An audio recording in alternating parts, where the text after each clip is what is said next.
अस्सलाम वालेकुम dear students. इस वीडियो में हम डिस्कस करेंगे अ, अब टॉपिक, यानी कि जो हमारा पहला टॉपिक है सेट्स। इस लेक्चर में हम डिस्कस करेंगे इनकी बेसिक डेफिनेशंस। सेट्स के बारे में जो भी बेसिक डेफिनेशंस हैं वो सारे हम यहाँ पे डिस्कस करेंगे। ये मैंने कल भी डिस्कस किया था। जो सेट थ्योरी है, set theory was developed by German mathematician George canter. ये याद रखने वाली बात है कि जो सेट थ्योरी है ये किसने डेवलप की थी? जॉर्ज कैंटर ने। अब हम सेट्स की बेसिक डेफिनेशन पहले डिस्कस करेंगे, उसके बाद हम बाकी जो टाइप्स ऑफ सेट्स हैं उनको डिस्कस करेंगे। What is a set? Set की डेफिनेशन यहाँ पे लिखी हुई है। A set is a well defined collection of objects, यानी कि सेट में well defined collection of objects होती हैं। इसका क्या मतलब है? यहाँ पे ये क्या माना रखती है कि वेल डिफाइंड कलेक्शन, यहाँ पे अंडरस्टैंड करने वाली बात यह है कि वेल डिफाइंड कलेक्शन कौन सी होती है। देखिए, मैं आपको ये समझाऊंगा वेल डिफाइंड कलेक्शन क्या होती है। यहाँ पे वेल डिफाइंड कलेक्शन वो कलेक्शन होती है जो डाउटलेस होगी, यानी कि जिसमें कोई भी एम्बिगेटी नहीं होगी, जो डाउटलेस होगी, कोई भी एम्बिगेटी होने का चांस जिसमें नहीं होगा, उसको हम वेल डिफाइंड कलेक्शन कहते हैं। ऑब्जेक्ट्स यहाँ पे जो भी, चाहे नंबर्स हैं, अल्फाबेट्स हैं, मेंबर्स हैं या कुछ भी हैं, उनको हम यहाँ पे ऑब्जेक्ट्स नाम देते हैं। ठीक है, वेल डिफाइंड कलेक्शन आप यहाँ पे रखोगे या ये याद कि वेल डिफाइंड हम कलेक्शन, हम उस कलेक्शन को कहते हैं जो यूनिवर्सली एक्सेप्टेबल होगी। यानी कि मैं आपको कुछ एग्जांपल्स दे दूंगा ताकि आपको ये समझ आएगी। वेल डिफाइंड कलेक्शन में अगर कहूंगा set of natural numbers, natural numbers में अगर मैं आपको ये एग्जांपल दे दूंगा सेट ऑफ नेचुरल नंबर्स की, यहाँ पे आपको ये अंडरस्टैंड करना है जो नेचुरल नंबर्स हैं। नेचुरल नंबर्स हर किसी को मालूम है। नेचुरल नंबर्स मैंने कल भी आपको डिस्कस बताया कि नेचुरल नंबर्स हम उन नंबर्स को कहते हैं जो काउंटिंग प्रोसेस के लिए हम इस्तेमाल करते हैं। अगर आप किसी से भी पूछेंगे जो मैथ नोइंग होगा या जिसको ये नॉलेज होगी कि नेचुरल नंबर्स किनको कहते हैं, नेचुरल नंबर्स क्या होते हैं, तो वो जरूर इन्हीं नंबर्स को बताएगा। यानी कि वो नंबर्स जो हम काउंटिंग प्रोसेस के लिए इस्तेमाल करते हैं वो नेचुरल नंबर्स कहलाते हैं। यानी कि अगर हमें सेट ऑफ नेचुरल नंबर्स बनाना होगा, इस सेट में, इस कलेक्शन में, इस कलेक्शन ऑफ नंबर्स में हम कोई भी नंबर ऐसा नहीं रखेंगे जो नेचुरल नंबर नहीं होगा। यानी कि जब भी हम सेट में कोई भी कलेक्शन करते हैं, कोई भी कलेक्शन रखते हैं, चाहे नंबर्स की हो, अल्फाबेट्स की हो या किसी और चीज की हो, किसी और चीज की कलेक्शन हो, इसमें हम खाली वो मेंबर्स लिखते हैं, वो एलिमेंट्स लिखते हैं जो इस कॉमन प्रॉपर्टी को सेटिस्फाई करते हैं। मिसाल मैं आपको दे दूंगा, अगर मैं बताऊंगा सेट ऑफ वॉविल्स, सेट ऑफ वॉविल्स, वॉविल्स हर कोई जानता है वॉविल्स किनको कहते हैं। वॉविल्स में खाली A E I O U आएगा, कोई इसमें बी नहीं रखेगा, कोई इसमें डब्ल्यू नहीं रखेगा, कोई इसमें एम नहीं रखेगा। ठीक है, सेट ऑफ वॉविल्स में जो भी एलिमेंट आएगा, जो भी मेंबर सेट का आएगा वो डेफिनेटली वॉविल होगा। यानी कि इसके सारे एलिमेंट्स कौन सी प्रॉपर्टी सेटिस्फाई करते होंगे कि ये सारे वॉविल्स होंगे। इसी तरह से अगर मैं आपको और कुछ डेफिनेशंस दे दूंगा, set of pet animals, set of pet animals, अगर मैं सेट ऑफ पेट एनिमल्स बताऊंगा, लिखूंगा, सेट ऑफ पेट एनिमल्स में मैं कौन से एलिमेंट्स आएंगे? खाली वो एलिमेंट्स जो पेट होंगे। ठीक है, इसी तरह से set of wild animals, set of wild animals में कोई भी पेट एनिमल नहीं आएगा, सेट ऑफ पेट एनिमल में कोई वाइल्ड नहीं आएगा और सेट ऑफ वाइल्ड एनिमल में कोई पेट नहीं आएगा। इसी तरह से अगर हम मार्केट में जाते हैं, मार्केट में हम किसी बुक शॉप के पास जाते हैं, बुक सेलर के पास जाते हैं, बुक सेलर को जब हम कहते हैं मुझे 10th क्लास का बुक सेट चाहिए, टेंथ क्लास का मुझे बुक सेट चाहिए, वो आपको कोई भी 11th की बुक नहीं देगा या 12th की या 9th की। आपके बुक सेट में, यानी कि सेट एक वेल डिफाइंड कलेक्शन होती है, ये वेल डिफाइंड कलेक्शन में आपको अंडरस्टैंड कराने की कोशिश कर रहा हूं। 10th क्लास के बुक सेट में जब भी हम सेट वर्ड यूज करते हैं, मार्केट में आपको भी मालूम है, आपको भी अपनी डेली एक्सपीरियंस है कि बहुत सी चीजें ऐसे हैं जो हम मार्केट से लाते हैं in form of sets, like gold set, cup set, book set, और भी कुछ चीजें ऐसे हैं जो सेट फॉर्म में मार्केट में अवेलेबल होते हैं। क्योंकि जब भी हम किसी भी सेट का नाम देते हैं, उसमें वो कलेक्शन डेफिनेटली होती है जो उस एलिमेंट्स को, जो उस कॉमन प्रॉपर्टी को सेटिस्फाई करती हैं। इसी तरह से बहुत सारी कलेक्शंस ऐसी हैं जिनमें एम्बिगुइटी होती है, जिसमें हम सेट फॉर्म में नहीं ला सकते हैं। फॉर एग्जाम्पल, किसी क्लास में 20 स्टूडेंट्स हैं, 20 स्टूडेंट्स में मैं बनाना चाहता हूं 5 सेट ऑफ 5 इंटेलिजेंट स्टूडेंट्स। क्या ये मुमकिन है कि मैं इंटेलिजेंट स्टूडेंट्स का सेट बना पाऊंगा? एक क्लास में 20 स्टूडेंट्स हैं, इन 20 स्टूडेंट्स में से मैं बनाना चाहता हूं 5 इंटेलिजेंट स्टूडेंट्स का सेट। ये पॉसिबल नहीं है, क्योंकि ये डिफिकल्ट जज करना है कि कौन सा स्टूडेंट इंटेलिजेंट है और कौन सा नहीं है। कोई स्टूडेंट मैथ्स में आगे हैं, कोई स्टूडेंट इंग्लिश में आगे हैं, कोई स्टूडेंट जनरल साइंस में आगे हैं, कोई एसएसटी में आगे हैं। अगर मैथ्स सर को पूछा जाएगा तो वो उन्हीं को चूज करेगा जो मैथ्स में आगे होंगे। इंग्लिश सर को बताएंगे तो इंग्लिश सर वही स्टूडेंट्स चूज करेगा, इंटेलिजेंट स्टूडेंट्स वही चूज करेगा जो इंग्लिश में अच्छे होंगे, और साइंस टीचर अपने हिसाब से अलग डिफरेंट सेट बनाएगा। इसी तरह से अगर मैं बनाना चाहता हूं set of best cricketers of my village और ऑफ माई कंट्री और ऑफ माई स्टेट, है, अगर मुझे बेस्ट क्रिकेटर्स बनाना होगा सेट, क्या ये मुमकिन है? बहुत ही मुश्किल है, क्योंकि हर कोई अपने अपने हिसाब से बेस्ट सिलेक्शन करेगा। ठीक है, अगर हम मिसाल मानेंगे इंटरनेशनल क्रिकेट में, अगर हम 5 बेस्ट प्लेयर्स का नाम लिखना चाहे, चलो मैं पाकिस्तान टीम को लाइक करता हूं, मैं पाकिस्तान टीम से 5 बैट्समैनों को चुनूंगा या 5 बेस्ट क्रिकेटर्स को अपने हिसाब से चुनूंगा। कोई इंडिया टीम को पसंद ज्यादा करता है तो वो वहां से लाएगा, कोई साउथ अफ्रीका को पसंद कर रहा है वो वहां से 5 बेस्ट क्रिकेटर्स लाएगा। इसी तरह से यहाँ पे एम्बिग्युइटी है, यानी कि ये चीजें वेरी होती हैं एक पर्सन से दूसरी पर्सन तक। ठीक है, जिस कलेक्शन में एम्बिग्युइटी होगी वो यहाँ पे सेट्स नहीं कहलाएगा। ठीक है, और जिसमें कोई भी एम्बिग्युइटी नहीं होगी वो सेट कहलाता है। ठीक, मिसाल अगर मैं बनाना चाहता हूं सेट ऑफ वॉवेल्स, जो मैंने अभी आपको एग्जांपल दी, अगर आप किसी से भी पूछोगे सेट ऑफ वॉवेल्स क्या होते हैं तो वो बताएगा AEIOU। ये यूनिवर्सल डेफिनेशन, ये यूनिवर्सली फॉलो होती है। इसी तरह से सेट ऑफ कॉन्सोनेंट्स बनाना चाहेंगे तो कोई भी उसमें AEIOU नहीं रखेगा, हर कोई BCDFGH वगैरह अल्फाबेट्स रखेगा। ठीक है, इसी तरह से अगर मैं बनाना चाहता हूं set of even numbers, set of even numbers में कोई ऑड नंबर नहीं होगा, सेट ऑफ ऑड नंबर्स में कोई इवन नंबर नहीं होगा। सेट ऑफ प्राइम नंबर्स बनाना चाहूं, सेट ऑफ प्राइम नंबर्स में से कोई भी कंपोजिट नंबर नहीं होगा। इसी तरह से सेट ऑफ कंपोजिट नंबर्स में से कोई भी प्राइम नंबर नहीं होगा। Set of divisors of 3, set of divisors of 3 अगर मैं बताऊंगा, डिवाइजर्स ऑफ 3 का डिवाइजर 1 और 3 है, बाकी 4 5 वगैरह नहीं इसमें आएगा। ठीक है, यानी कि जो भी सेट हम बनाते हैं, सेट में एक well defined collection of objects होती हैं।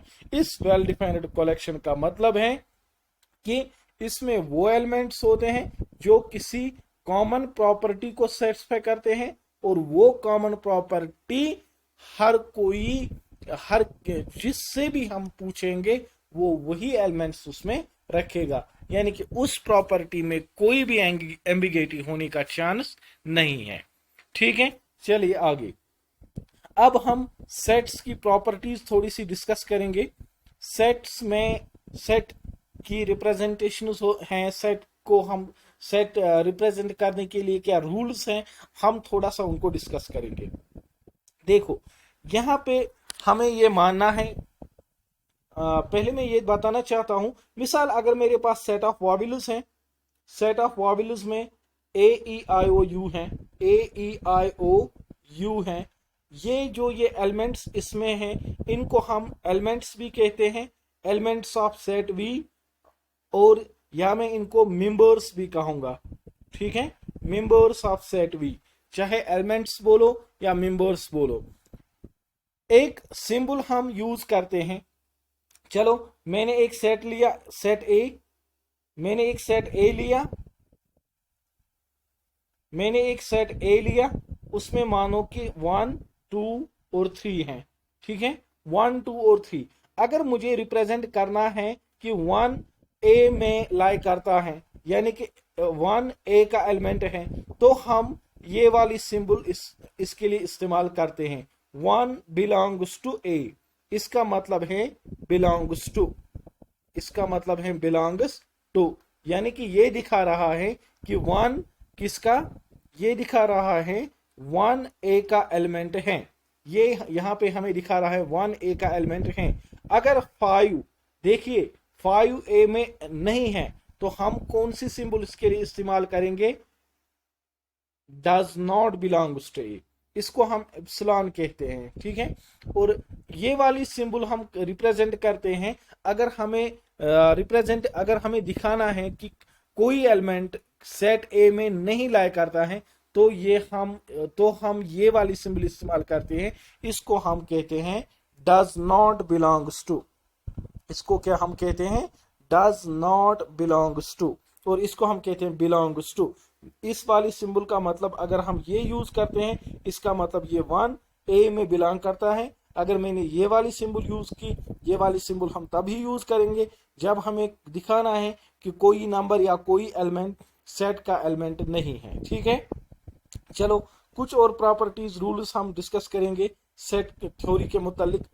अगर हमें कोई भी सेट रिप्रेजेंट करना है होगा, यानी कि every set is denoted by capital letters, यहां पे लिखा हुआ है sets are usually denoted by capital letters, यानी कि अगर हमें किसी भी सेट को डिनोट करना है, सेट डिनोट करने के लिए हम कैपिटल लेटर्स का यूज करते हैं, खाली सेट को डिनोट करने के लिए हम कैपिटल लेटर्स का यूज करते हैं। मिसाल मुझे सेट ए रिप्रेजेंट कर लिखना है, तो मैं कैपिटल ए को यूज करूं, सेट एम इस वक्त में कैपिटल एम को यूज करूं, सेट ई तो मैं कैपिटल ए को यूज करूंगा। ठीक है, यानी कि किसी भी सेट को डिनोट करने के लिए हम कैपिटल लेटर्स का यूज करते हैं। ठीक है, नेक्स्ट, जो एलिमेंट्स होते हैं सेट के, जो एलिमेंट्स हैं सेट के, अगर वो अल्फाबेट्स फॉर्म में होंगे, अल्फाबेटिक एलिमेंट्स होंगे, तो हम उनको डिनोट करते हैं, यानी कि एलिमेंट्स जो सेट के होते हैं उनको हम डिनोट करते हैं स्मॉल लेटर्स से। यानी अगर मुझे सेट ए है, इसका एलिमेंट एक्स है, वाई है और जेड है, तो मैं स्मॉल एक्स वाई जेड का यूज करूंगा। ठीक है, सेट ए डिनोट करने में के लिए मैं कैपिटल लेटर का यूज करूंगा, लेकिन उसके जो एलिमेंट्स हैं उनको डिनोट करने के लिए मैं स्मॉल लेटर्स का यूज करूंगा। मिसाल दूसरी एग्जांपल मैं दे दूंगा, अगर मेरे पास सेट एम है तो इस वक्त कैपिटल लेटर, और अगर इसके elements P Q R S हैं, ठीक है, तो इस टाइम में स्मॉल लेटर्स का यूज करूंगा। ठीक है, नेक्स्ट क्या है कि जो डिस्टिंक्ट एलिमेंट्स होते हैं सेट के, डिस्टिंक्ट एलिमेंट्स को हम सेपरेट करते हैं बाय यूजिंग कामास, यानी कि डिस्टिंक्ट एलिमेंट्स को हम अगर रिप्रेजेंट करना चाहते हैं तो हम उनके बीच में एक कॉमा डालते हैं। मिसाल, अगर मेरे पास सेट ए है, सेट ए में अगर 1 2 और 3 ये इसके 3 एलिमेंट्स है, ये किस तरह से मैं पहचानूंगा क्या ये 123 है या 123 है? अगर इनके बीच में कामा होगा तो ये 1 2 और 3 है। अगर किसी सेट ए में लिखा हुआ है 1 2 3, इसका मतलब, सॉरी मैं यहां पे लिख रहा हूं, अगर मेरे पास सेट एम है, इसमें है 1 2 3, और अगर इनके बीच में कोई भी कामा नजर नहीं आ रहा है तो इसका मतलब है ये है 123, और ये इसका मतलब है ये है 1 2 और 3। ये इसके 3 एलिमेंट्स हैं और इसका एक ही एलिमेंट है। इसके 3 एलिमेंट्स 1 1 2 दूसरा और 3 तीसरा एलिमेंट है, और इसमें खाली एक ही एलिमेंट है, वो है 123। ठीक है, क्योंकि हमें आगे जाना है, आगे हमें ये भी पढ़ना है ऑपरेशंस में, जब हमें ऑपरेशन ऑफ सेट्स पढ़ना है उस वक्त हमें ये चीजें जरूर काम आएंगे। ठीक है, नेक्स्ट क्या करते हैं हम, जो डिस्टिंक्ट एलिमेंट्स होते हैं हम उनको रिपीट नहीं करते हैं, यानी कि distinct elements are taken only once, यानी कि डिस्टिंक्ट एलिमेंट्स हम रिपीट एलिमेंट्स यहां पे नहीं करते हैं। यानी कि अगर मेरे सेट में ए है 1 1 1 2 3 4 4, इसका मतलब है जो डिस्टिंक्ट एलिमेंट्स हैं उनको हम एक एक ही बार लिखते हैं। यानी कि अगर कोई पूछेगा मुझसे कि इस सेट ए में कितने एलिमेंट्स हैं, अगर कोई मुझसे पूछेगा इस सेट ए में कितने एलिमेंट्स हैं, तो अगर मैंने 1 यहां पे 3 बार लिखा हुआ है, इसको मुझे एक ही बार कंसीडर करना है। इस तरह से 4 यहां पे 2 बार लिखा हुआ है, इसको भी मुझे एक ही बार कंसीडर करना है। ये 1 एक बार, 2 3 और 4, इसका मतलब इसमें खाली 4 एलिमेंट्स है। ये वही बात है जब हमें मार्केट में जब हम बुक शॉप से अपने लिए बुक सेट लाते हैं, टेक्स्ट सेट लाते हैं, जो मुझे चाहे 9th में 8th में 10th में जरूरत है, तो मुझे वहां पे एक इंग्लिश जरूरत है, एक उर्दू की बुक जरूरत है, एक मैथ्स की बुक जरूरत है, एक एसएसटी की बुक जरूरत है, और एक जनरल साइंस की बुक जरूरत है। अगर आपको वो 3 इंग्लिश देगा, आपको 10th क्लास का एक ही बुक सेट चाहिए था, उसने आपको 3 इंग्लिश बुक्स दी, क्या आप उसको एक्सेप्ट करोगे? नहीं। आपको बुक सेट में, मैंने आपको पहले ही बोला कि सेट में एक वेल डिफाइंड कलेक्शन होती है। वेल डिफाइंड कलेक्शन में पहले ही ये डिफाइंड होता है कि इसके एलिमेंट्स कैसे हैं, इसमें कौन कौन मेंबर, इसका कौन कौन ऑब्जेक्ट, इसमें कौन कौन सा ऑब्जेक्ट आएगा। टेक्स्ट बुक सेट में खाली एक इंग्लिश आता है, एक उर्दू आता है, एक मैथ्स आता है, एक एसएसटी, एक जनरल साइंस आता है। ठीक है, इसी तरह से अगर हमें किसी भी सेट में एलिमेंट्स रिपीट होते हैं तो हम उनको कंसीडर करते हैं only once. Okay, next and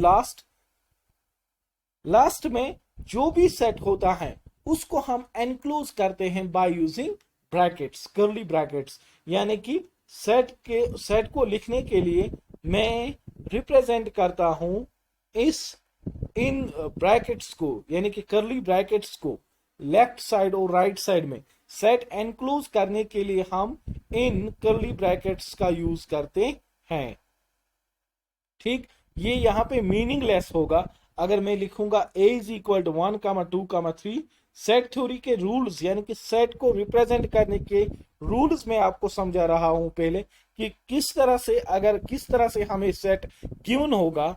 set जब भी आपको गिवन होगा तो उस टाइम जो एलिमेंट्स होंगे वो एनक्लोज्ड होंगे बाय ब्रैकेट्स। ठीक है, चलो हमने सेट्स आज डिस्कस किया। Set is a well defined collection of objects well defined collection of objects का मतलब है कि इसमें वो कलेक्शन ऑफ ऑब्जेक्ट्स या मेंबर्स या एलिमेंट्स की होगी जो किसी खास पर्टिकुलर प्रॉपर्टी को सेटिस्फाई करते होंगे। और इसके बाद मैंने थोड़ा सा डिस्कस कर दिया कि जो सेट रिप्रेजेंट करना होता है हमें मैथमेटिकली, हम उसके लिए क्या डिफरेंट रूल्स यूज करते हैं। सिंपली मैं बता रहा हूं आपको कि जब भी हमें किसी भी सेट को रिप्रेजेंट करना होगा, कैपिटल लेटर्स यूज करते हैं। एलिमेंट्स को रिप्रेजेंट करना होगा, स्मॉल लेटर्स का यूज करते हैं। डिस्टिंक्ट एलिमेंट्स को हम सेपरेट करते हैं बाय यूजिंग कॉमास। और जो रिपीटेड एलिमेंट्स होते हैं, जो एलिमेंट्स रिपीट किए होते हैं एक सेट में, उनको हम कंसीडर करते हैं ओनली वंस। और जो भी सेट होता है उसके एलिमेंट्स को हम एनक्लोज करते हैं by using curly brackets. Thank you.